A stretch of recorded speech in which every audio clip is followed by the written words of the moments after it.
This is a moldy French fry. And I'm gonna make this taste like meat.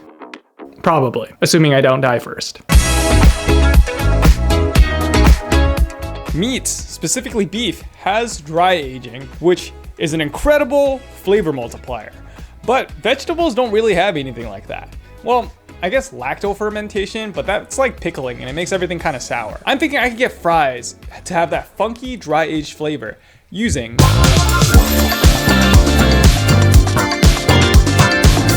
there are certain molds that will cause you to spill your insides out and your liver to fail, like Aspergillus flavus, which comes from the ground. And you know what else comes from the ground? On top of that, potatoes have a higher water content, especially through the way we're gonna process it, which is a perfect storm for mucor or rhizopus, basically a mold that likes water. That can cause like a laundry list of symptoms, you know, like coughing, blood. But in reality, it mostly affects immunocompromised people. We should be okay. Probably. So here we are trying to make mold grow on food to make it taste slightly better. We're gonna cut up some russet potatoes and sweet potatoes and boil it in a 2% salt water and baking soda solution until it becomes fork tender. The baking soda during blanching breaks down some of the cell walls so the koji can grow on it. Then we're gonna shock it in some ice water. I accidentally boiled the russets a little bit too much. Baking soda also makes it more basic, so that's why we also had to soak it after. It also cools it down enough for the koji to not die. We're going to mix some of the mold with some cornstarch and add all of our fries with it. This is gonna go in the incubator for like 36 hours. At 90 Fahrenheit or 32 degrees Celsius. Oh!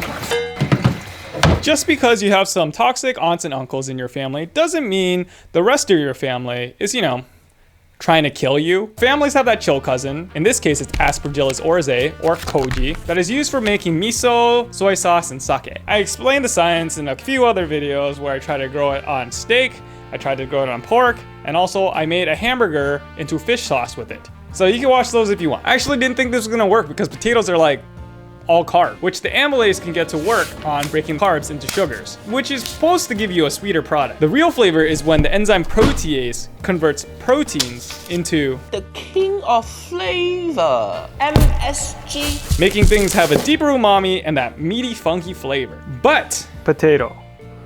4 grams of protein, let's go! Time to check on the mold.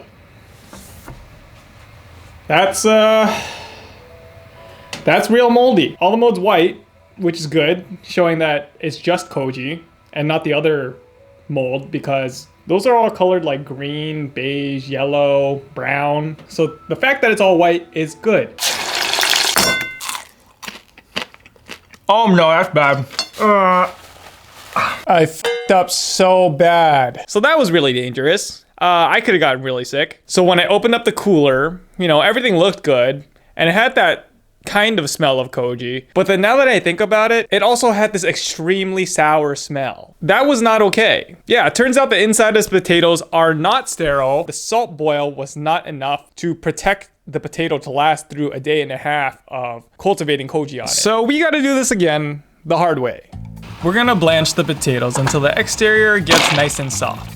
Then we're peeling the skin and letting it cool. Next, we're curing it in a 2% salt brine and vacuum sealing it and letting it sit in the fridge for a few days so the salt can penetrate the outer layer. Water activity is the amount of free water available for bacteria and mold to use, measured on a scale from 0 to 1, where 0 means no water at all, like in completely dry foods, and 1 means pure water. Meat has a lot of available water, so bacteria can grow easily, while dried fruit has less, meaning only some microbes can survive. When you add salt or sugar, they bind to the water molecules, making them less available for bacteria and mold. So that's why curing protects the potato from other bacteria to allow koji to grow, because koji could actually grow at a pretty low water activity. After the cure, we're gonna dust the koji directly onto the potato and incubate it for 36 hours at 90 degrees Fahrenheit.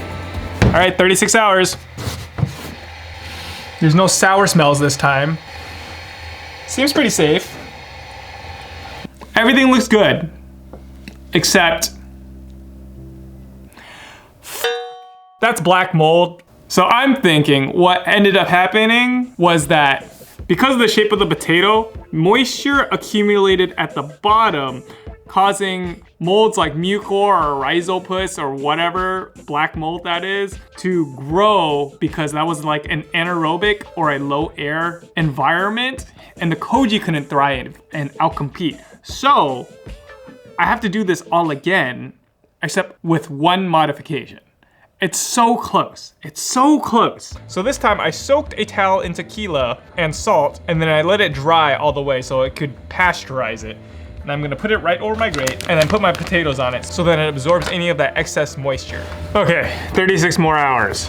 All right, let's see how it turned out. All right, not bad. I think since I flipped over the potato, like halfway through it was growing, it didn't grow all the way on the top. The bottom is dry, and it is indeed stuck to the towel, which is kind of annoying.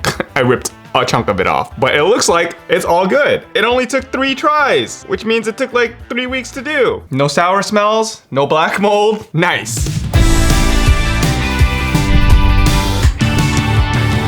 Not all crazy ideas are gonna be good ones.